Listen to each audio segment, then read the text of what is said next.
Your sister's education has to come first, Dad said, refusing to pay for my college. I left quietly that night. 6 years later, my mom begged to reconcile. I still remember the exact moment I realized I wasn't wanted. I was 7 years old, standing in our cramped kitchen, watching my mother fuss over my sister's science project. The blue ribbon they were certain she'd win was already sitting on the counter, a celebration before the victory. "Mom," I said, holding up my own project, a carefully constructed diorama of the solar system I'd spent 3 days making. "Can you help me with this part?" She didn't even look up. Just waved her hand dismissively in my direction. "Not now, can't you see I'm busy with Betty's project? Go figure it out yourself." It was such a small moment, unremarkable really, but sometimes the smallest cuts leave the deepest scars. That night, I sat on my bed and carefully glued the final pieces of my project together. Alone, as I had been for most of my childhood. The difference between Betty and me wasn't talent or intelligence. It was simply that she mattered and I didn't.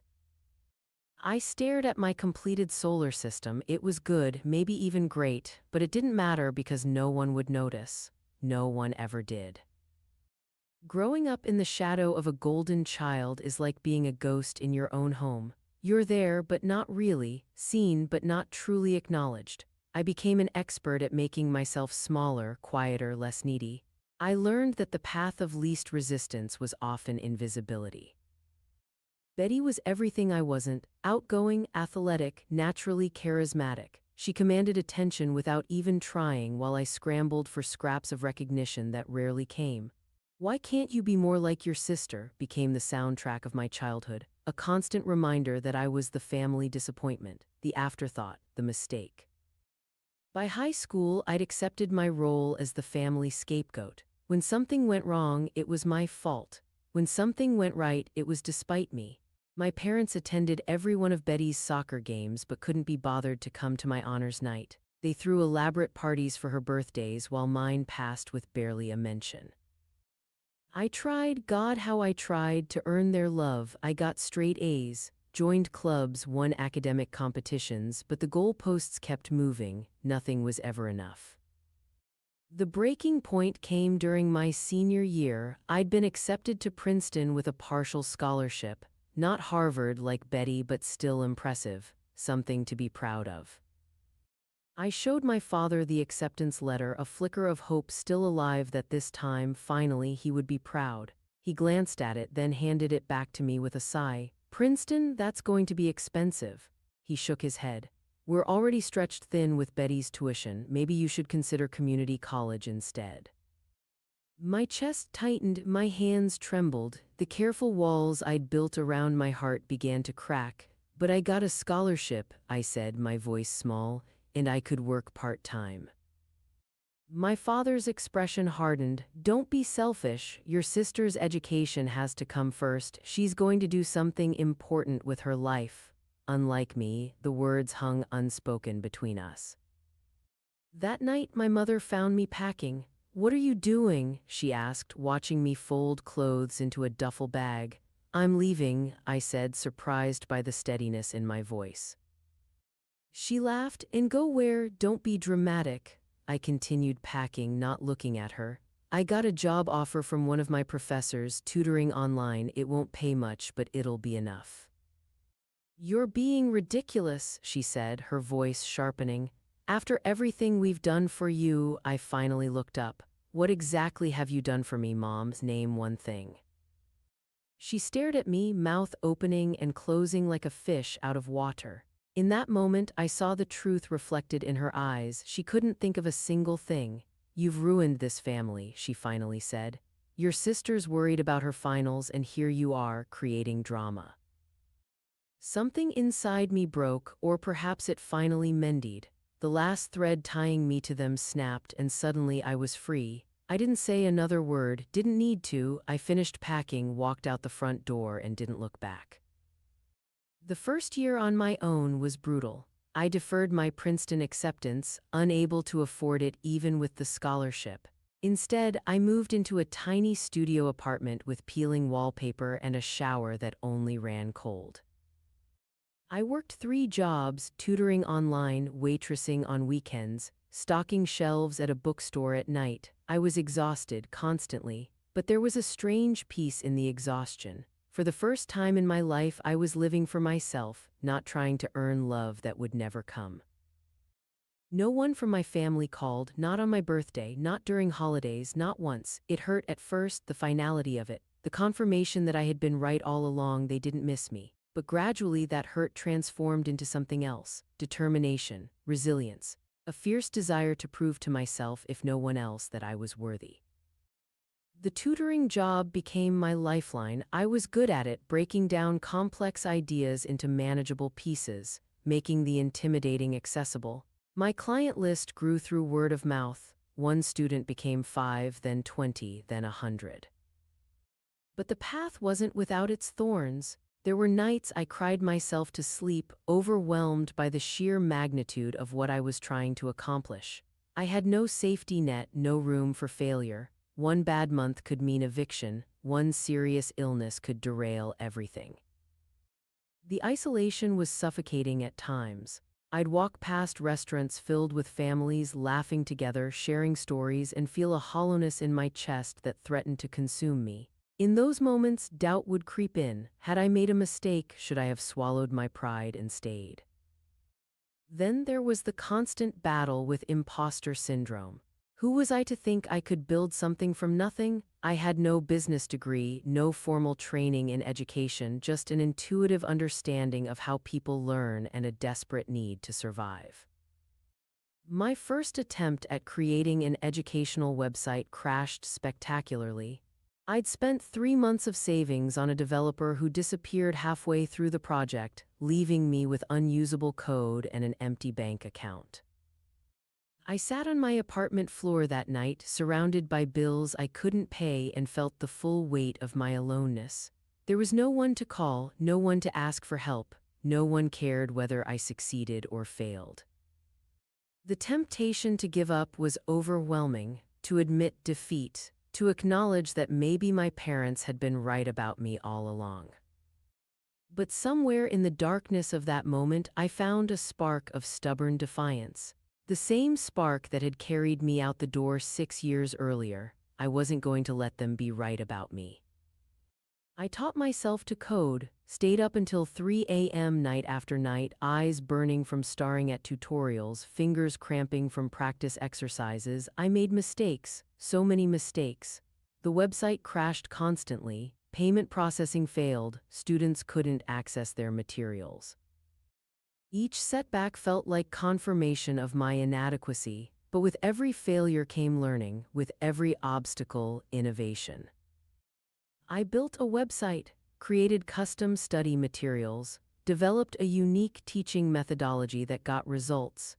2 years after walking out of my parents' house, I had a waiting list for my services and was charging premium rates.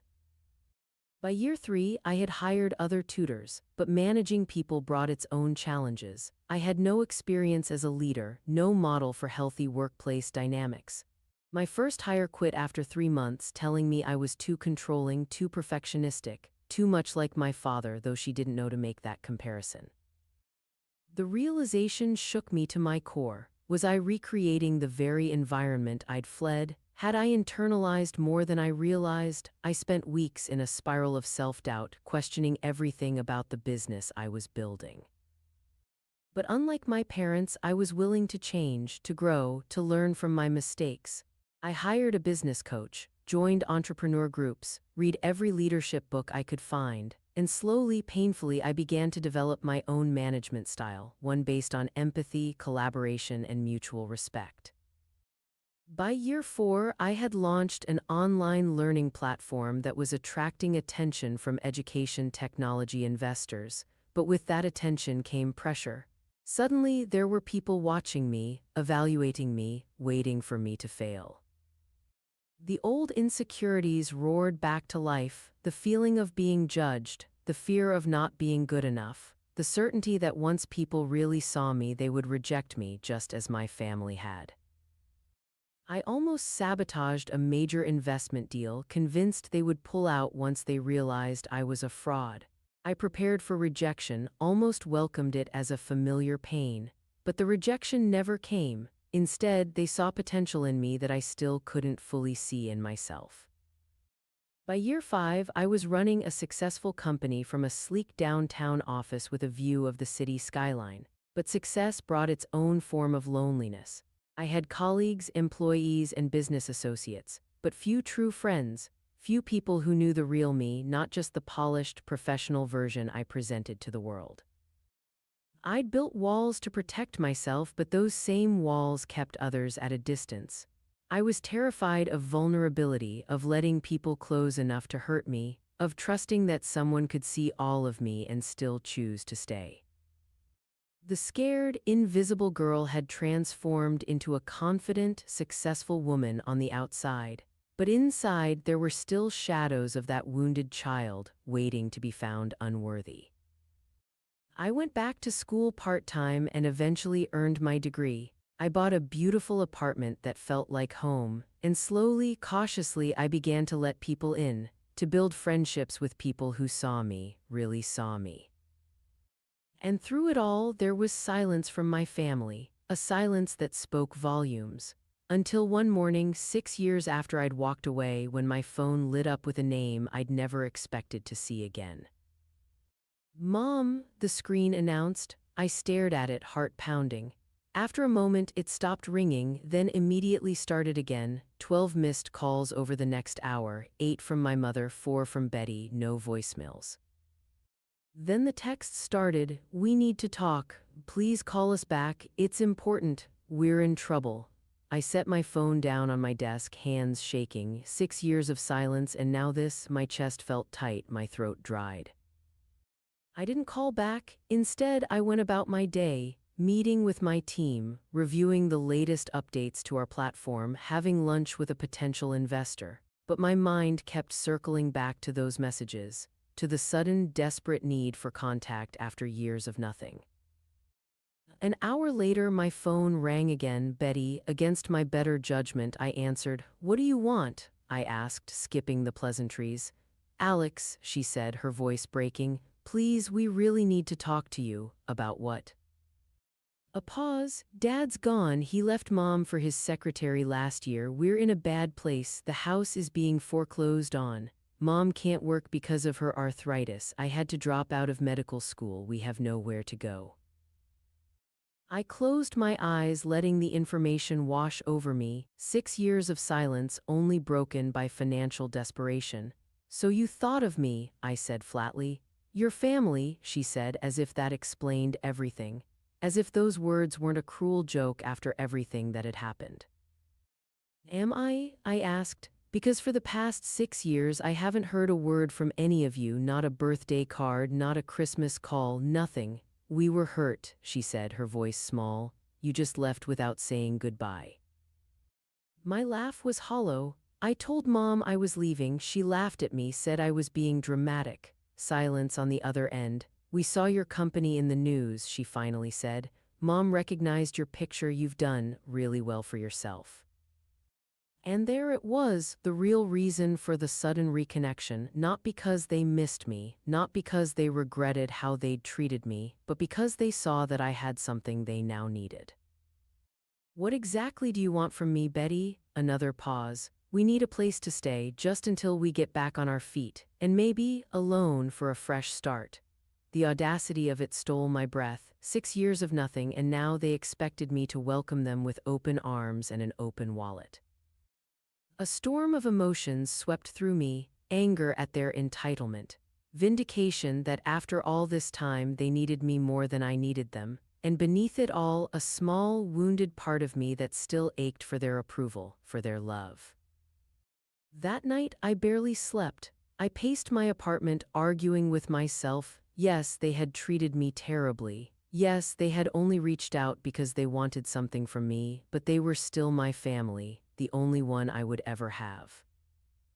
Maybe this was an opportunity, a chance to heal old wounds, to build the relationship I'd always wanted but never had. Perhaps their desperation would make them see me differently, value me, finally acknowledge what I had accomplished. The fantasy was seductive. I imagined them living with me, impressed by what I'd built, apologizing for the past, becoming the family I'd always wished for, the mother who would be proud of me, the sister who would be my friend. But as the night wore on, reality set in. People don't fundamentally change, not without deep, intensive work, not without genuine remorse and self-reflection. Their sudden need for me didn't erase years of emotional neglect. Their financial desperation didn't mean they suddenly saw my worth. If I helped them now, I would be setting myself up for more of the same dynamic that had nearly broken me before. I would once again become invisible except when needed, and I deserved more than that. I had worked too hard, come too far to put myself back in that position. No, I said simply, what? I won't be giving you a place to stay or money or anything else. But we're family, she repeated, as if those words were a magical incantation that could erase years of neglect and pain. Family doesn't treat each other the way you treated me, I said, surprised by how steady my voice was. Family doesn't ignore someone for 6 years and then only reach out when they need something. We made mistakes, she admitted, but everyone deserves a second chance. You had chances, I said, thousands of them every day for 18 years. Please, she whispered, we have nowhere else to go.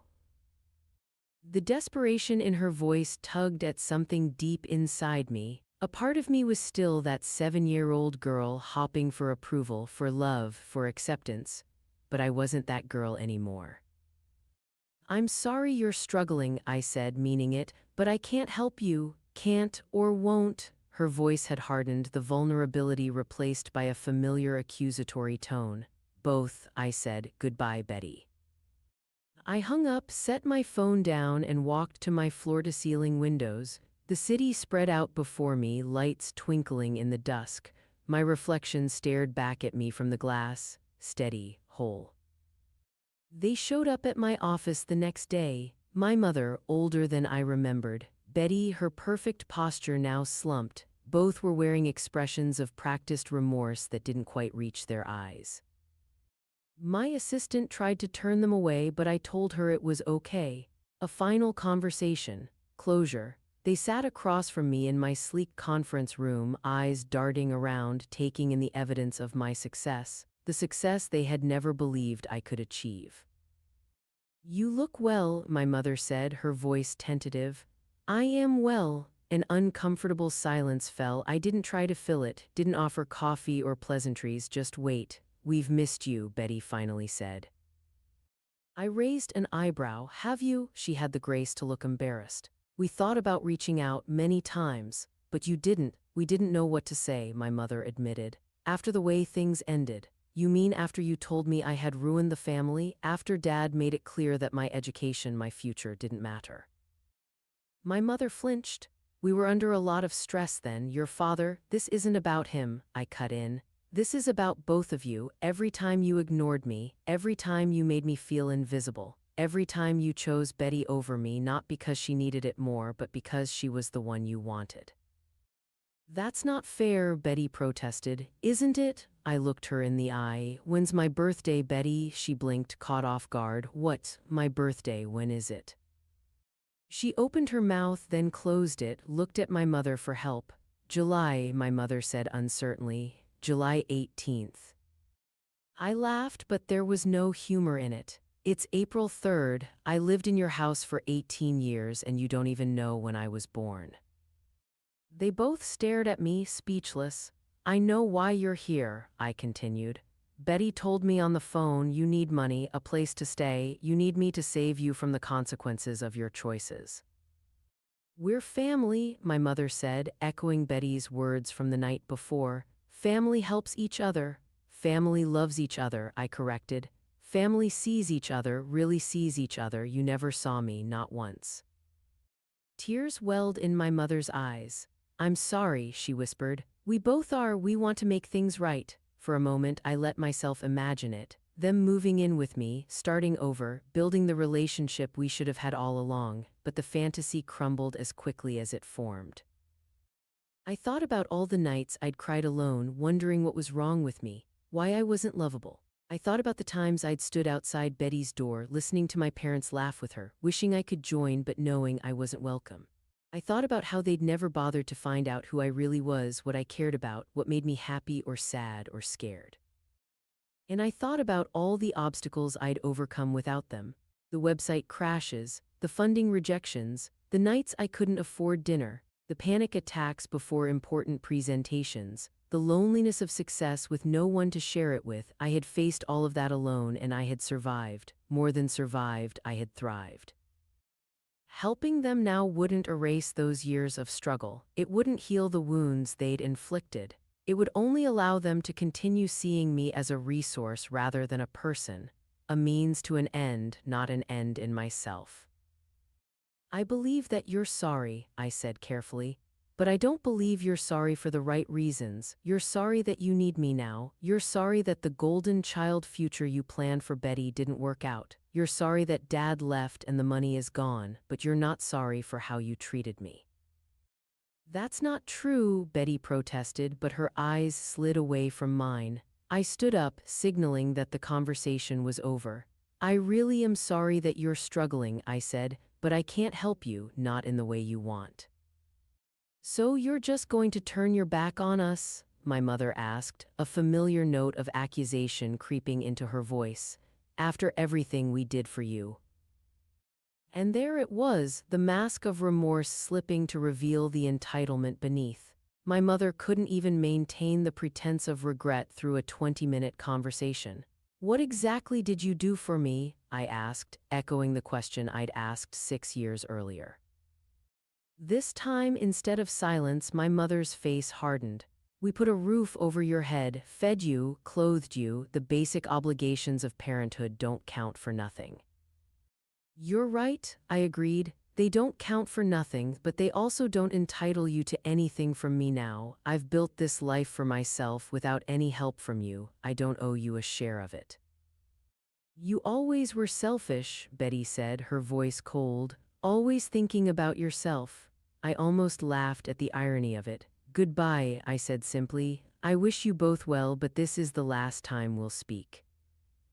I watched them leave, my mother's shoulders hunched, Betty's steps quick with anger. I waited for the guilt to come, the doubt, the second guessing. It never did. Instead, I felt a profound sense of peace, of completion, the final chapter of an old story closing to make room for the rest of my life. Some might call my decision harsh, unforgiving, but there's a difference between forgiveness and reconciliation. I had forgiven them long ago for my own sake, but forgiveness doesn't mean allowing toxic people back into your life. It doesn't mean subjecting yourself to more of the same treatment that hurt you in the first place. Sometimes, the kindest thing you can do for yourself is to close a door, to recognize that some relationships can't be salvaged, that some people will never see you no matter how desperately you want them to.